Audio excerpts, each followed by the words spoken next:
Olá pessoal, tudo bem com vocês? Retornando aos vídeos aqui no canal do YouTube História e Ateísmo. E hoje eu gostaria de retomar um assunto que certa vez eu falei em um vídeo. Que assunto foi este?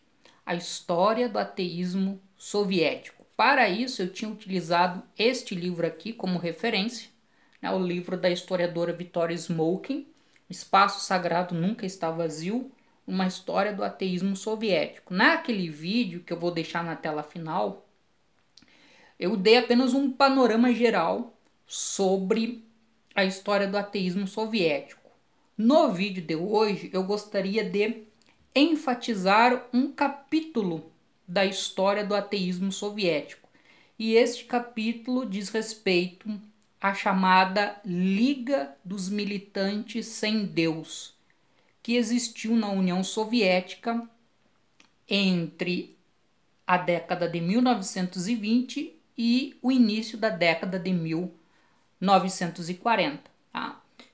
Já peço inicialmente, antes de falar sobre o assunto, para que vocês se inscrevam no canal, né? Se gostam do conteúdo, tem um botão de inscrever-se aqui abaixo do vídeo, é gratuito.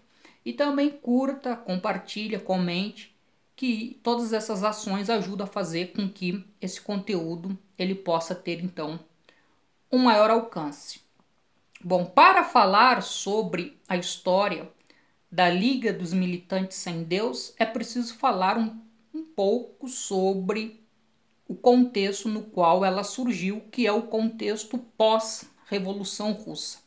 Então, na Rússia aconteceu em 1917 um movimento político liderado então por pessoas, né, que já tinham uma trajetória de militância, né, Lenin, Trotsky, foram lideranças que se destacavam naquele momento, dentro de um partido político, ao lado, né, articulado com os trabalhadores e os camponeses russos. Então esse conjunto de forças sociais teve êxito, né, em constituir uma revolução em território russo em 1917, que tinha como objetivo final a construção de uma sociedade sem classes, a construção de uma sociedade igualitária, onde nessa nova sociedade os trabalhadores deteriam o poder. Então, essa era a questão básica. Mas que país era esse que a revolução havia triunfado, que, portanto, necessitaria passar por toda essa transformação para construir uma sociedade igualitária? A Rússia, de 1917, era um país que tinha uma economia predominantemente agrária, tá? Esse é um primeiro ponto.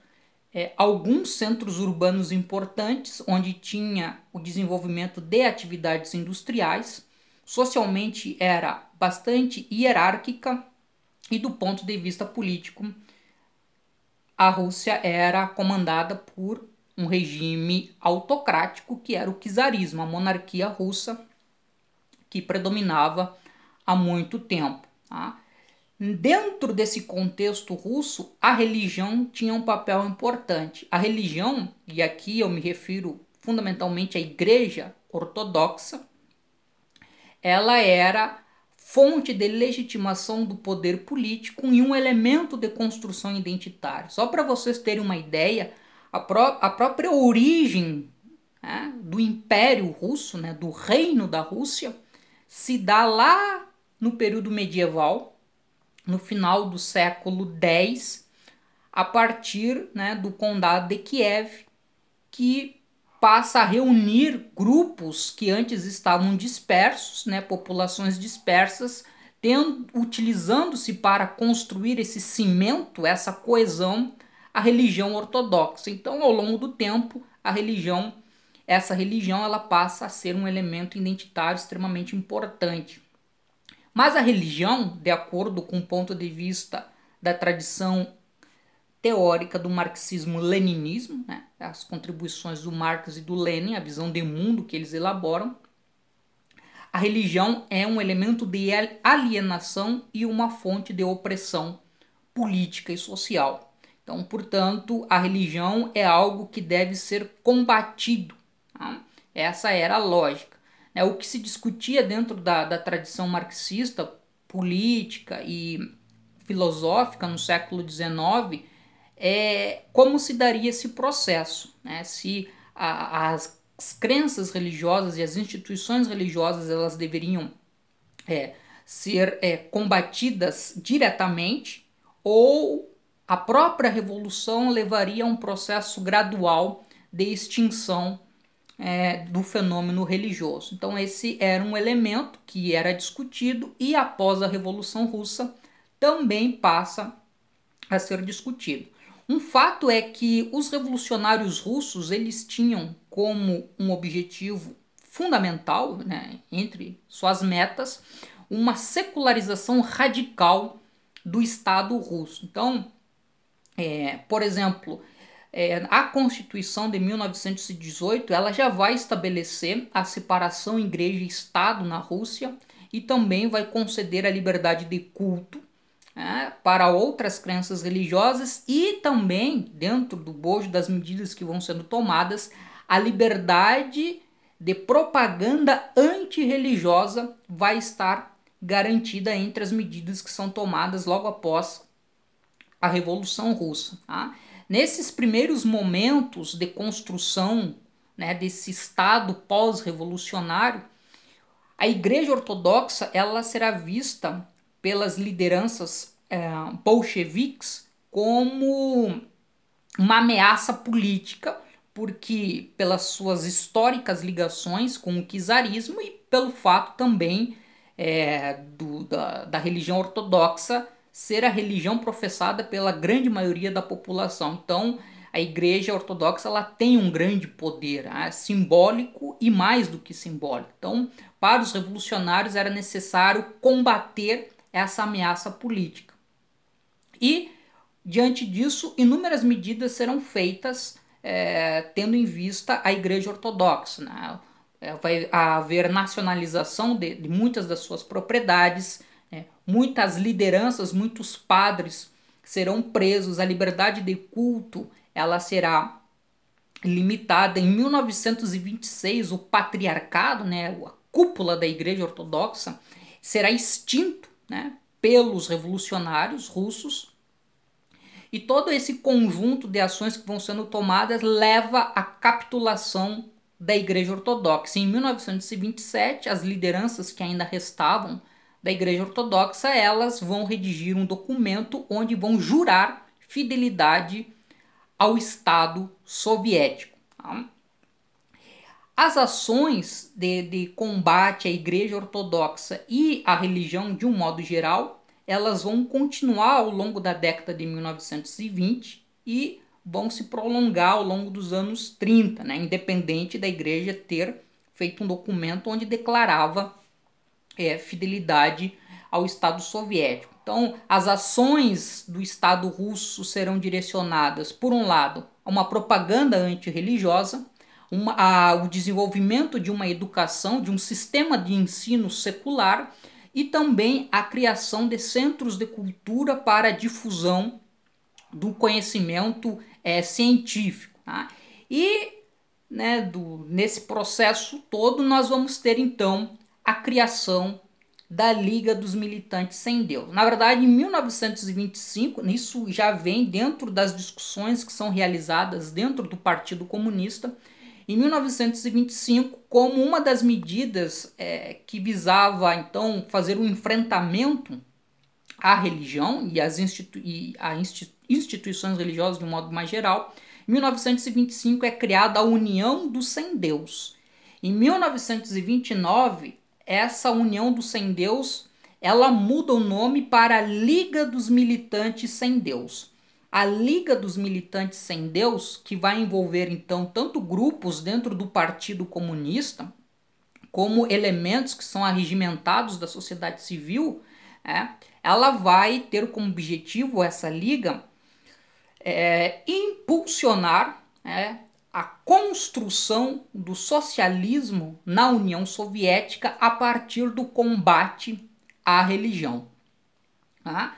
Então, e isso se dará através de propaganda, desfiles públicos, produção de jornais, de materiais e também de combate ao clero e à liberdade de atuação da igreja. A Liga dos Militantes Sem Deus, né, que recebe esse nome em 1929, no início da década de 1930, né, com apoio do Estado soviético e do Partido Comunista, vai se transformar em um verdadeiro movimento de massas. Né? O Minoá coloca isso no livro História do Ateísmo, contando, né, no início da década de 30, com mais ou menos 35 mil células e 2 milhões de membros que vão atuar por todo o território da União Soviética, fazendo o desenvolvimento de uma propaganda antirreligiosa e, por outro lado, também difundindo um conhecimento científico como base, né, que é o conhecimento científico aqui a partir dos preceitos do marxismo-leninismo como base para o desenvolvimento do ateísmo. Tá? Então, esse é um movimento que ele vai surgir. Então, a Liga dos Militantes Sem Deus, ela surge na segunda metade da década de 1920, tem o seu auge no início da década de 1930, mas esse movimento, né, essa liga, ela não vai conseguir se perpetuar a longo prazo. Pelo contrário, a partir da segunda metade da década de 1930, já vai tendo um declínio do ativismo da Liga dos Militantes Sem Deus por alguns fatores que vão dificultando o desenvolvimento do trabalho. Então, por exemplo, né, Vittorio Smoke coloca que no censo de 1937 se constata que mais da metade da população da União Soviética ainda manifestava uma crença religiosa. Então, ou seja, depois de 10 anos de trabalho de ativismo antirreligioso e de difusão do ateísmo, a religião ainda continuava sendo algo muito significativo na vida da população soviética. E no plano externo também tem que se levar em consideração que a segunda metade da década de 30 se caracteriza pelo crescimento do nazifascismo, né, que passa a ser visto como uma ameaça para a União Soviética. Então, os esforços a partir daí, por parte do governo Stalin, serão direcionados a canalizar as energias para combater o fascismo. Então, isso faz com que o partido e o próprio Estado soviético já não tenham tanto entusiasmo assim em incentivar as ações e subsidiar as ações da Liga dos Militantes Sem Deus. Então, as ações dessa liga elas vão diminuindo ano a ano, até que em 1941 a Liga dos Militantes Sem Deus ela é dissolvida e em 1943, então aqui nós estamos falando já em pleno período de Segunda Guerra Mundial, que inicia em 1939, em 1943 o Stalin vai estabelecer um acordo com a Igreja Ortodoxa, onde ele vai abrandar a repressão e vai conceder liberdade de culto para a Igreja Ortodoxa.